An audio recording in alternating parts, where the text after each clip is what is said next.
Hookress, and this is News Recap. No fluff, straight to the point. New York journalist hospitalized after being shoved by ICE agents. Unions sue Trump administration over federal worker layoffs. Teenager from Iowa dies after being mistaken for a squirrel. Hollywood reacts to first AI actress looking for an agent. The federal government went dark at midnight as Congress failed to agree on funding. Republicans control both chambers, but in the Senate, they need 60 votes, and without Democratic support, they simply don't have the math. The fight is over health care. Democrats want to extend tax credits that keep insurance affordable for millions and reverse Medicaid cuts. Republicans say no. So the government shuts down, and once again, ordinary Americans get caught in the crossfire. Both parties are already pointing fingers. Democrats say Republicans are blocking health care support. Republicans say Democrats are holding the government hostage. And all the while, Congress members still get paid while millions of workers do not. What does that mean in real life? Border Patrol, air traffic control, and Social Security checks still go out. However, food assistance programs stall, passport delays pile up, and unlike past shutdowns, the Trump administration says it's fine with a long one, even threatening permanent layoffs, which means the standoff could last days, weeks, or even longer. As the government shutdown begins, the impact is already spreading even to our national parks.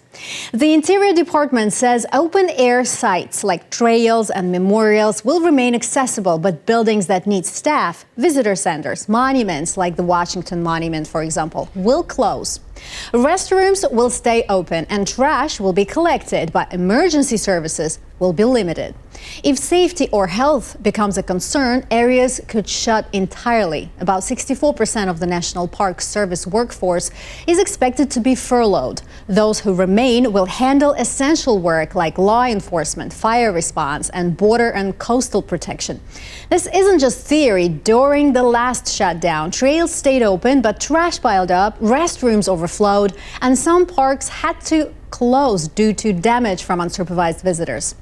Advocates warn this shutdown could be worse. The National Parks Conservation Association says, quote, a government shutdown would leave our parks understaffed and vulnerable, putting our most cherished places and millions of visitors at risk. Two big unions are suing the Trump administration over plans to fire federal workers during the government shutdown. The American Federation of Government Employees and the American Federation of State, County, and Municipal Employees filed the lawsuit in San Francisco just hours before the shutdown. They claim the White House is breaking the law and using workers as political pawns. The suit names Budget Chief Russell Vought, who ordered agencies to plan for possible permanent layoffs if the shutdown continues. Union leaders warn this is both illegal and unfair, pointing out that over a third of federal employees are military veterans. AFGE President Everett Kelly stated, quote, firing tens of thousands just because Congress and the administration disagree is wrong. The White House hasn't outlined how many people could lose their jobs, and when asked, President Trump responded, we may do a lot, while blaming Democrats for the shutdown. A 20-story public housing building in the Bronx partly collapsed on Wednesday after an explosion in the chimney.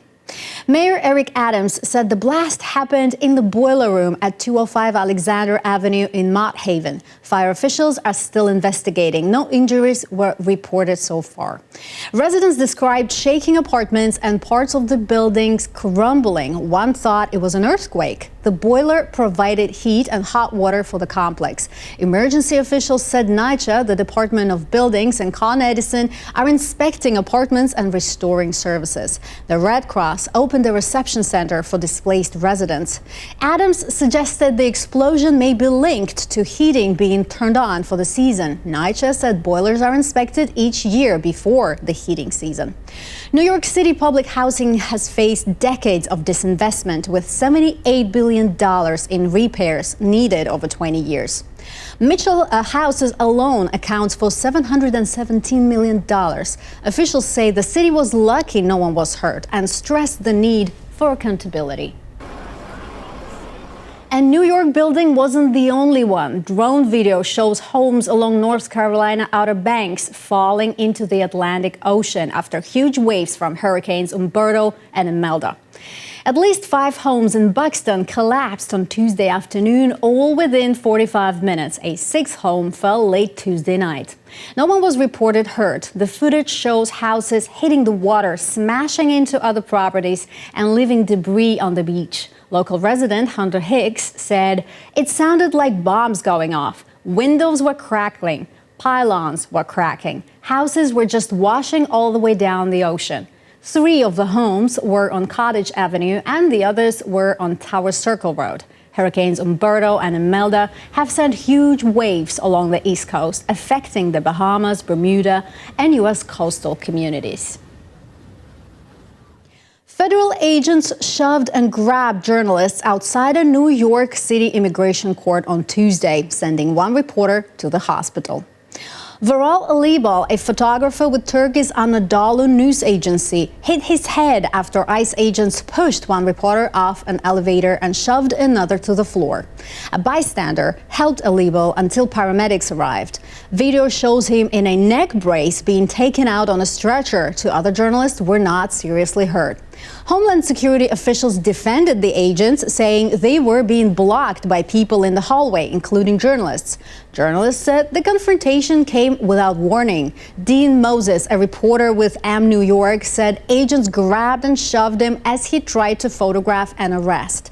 Freelance photographer Olga Fedorova stated the agents did not make it clear where reporters could go or that an arrest was happening. The incident comes just days after another agent pushed a woman during an arrest. An Iowa school superintendent detained by ICE last week will resign. Ian Roberts, 54 years old, is stepping down as superintendent of Des Moines Public Schools. In a letter, he said he doesn't want to distract staff from focusing on the district's 30,000 students. ICE says Roberts is in the U.S. illegally from Guyana with a final order of removal and no work permit. The Iowa Board of Educational Examiners revoked his administrator license on Monday. The school board had placed him on unpaid leave while asking for proof he can work legally. Roberts' attorney said they filed a motion in immigration court to reopen his case. Roberts entered the U.S. on a student visa in 1999 and joined Des Moines schools in July 2023. He has worked in school leadership for 20 years. ICE says Roberts had a loaded gun and $3,000 in cash when detained. His attorney confirmed Roberts served in the military in Guyana. Local and state leaders are reviewing how Roberts was hired and whether stronger checks are needed for important school positions. The U.S. has agreed to let South Koreans work at American investment sites using temporary visas and will open new channels to help workers enter the country. The move follows a September raid at a Hyundai battery plant in Georgia, where hundreds of South Korean employees were arrested, highlighting a lack of proper visa access to specialized workers. Under the plan, workers can install, service, and repair equipment using ESTA or B1 visas, but broader access for skilled South Korean workers remains unresolved. A dedicated visa section will open at the U.S. Embassy in Seoul, and U.S. immigration authorities will coordinate with South Korea to ease entry. But permanent visa changes face legal and legislative hurdles. South Korean companies say the updates provide short-term relief, but they hope for new visa types or higher quotas to prevent future disruptions. The working group will continue discussions to address the ongoing challenges for South Korean skilled workers in the U.S. Planned Parenthood has officially closed its doors in Louisiana, ending more than 40 years of operations. The Baton Rouge and New Orleans clinics shut down permanently on Tuesday. State leaders celebrated the closures. Governor Jeff Landry called it a major win for the pro-life movement, and Attorney General Liz Murrill said Planned Parenthood built its business around promoting death. Louisiana chose life. They don't do abortions. What they do, however, is provide cancer screenings. In these days, these post-op days, what they've been doing is actually more important because it's been really difficult for folks to get prenatal visits before the 12th week or to get miscarriage management or emergency care because of the chilling effect of the abortion ban. Doctors are afraid to provide that care, even though, hypothetically, it's legally protected. Since 1984, Planned Parenthood provided health services like STI testing, contraception, and preventative care. A new state law now allows residents to sue out-of-state doctors who send abortion pills into Louisiana. Abortion remains banned in nearly all cases in the state. The Trump administration is targeting Harvard University again over federal funding amid months of tension and accusations of anti-Semitism. The Department of Health and Human Services says it will refer Harvard for debarment, which could block the school from receiving billions in federal grants and research money. This comes weeks after a federal judge ordered the government to restore more than $2.6 billion in funding it had cut, saying the administration used anti-Semitism as a smokescreen. HHS also says Harvard could face a temporary suspension from federal grants for up to a year while the debarment process moves forward. The Office for Civil Rights cited incidents of harassment and what it called the school's failure to handle complaints or discipline students and faculty. Harvard now has 20 days to decide whether to request a hearing.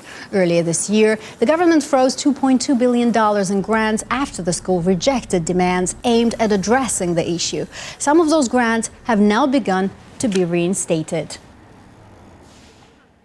Thousands gathered on Tuesday at Utah State University to honor Charlie Kirk, founder of Turning Point USA, who was killed earlier this month. The college tour returned to Logan for the first time since the shooting. Conservative podcast host Alex Clark opened the event telling students she was passing the torch and encouraging them to continue Kirk's mission. Security was tight with law enforcement, metal detectors, drones, and a no-bag policy. Earlier, a building on campus was briefly evacuated after a non-explosive device was found.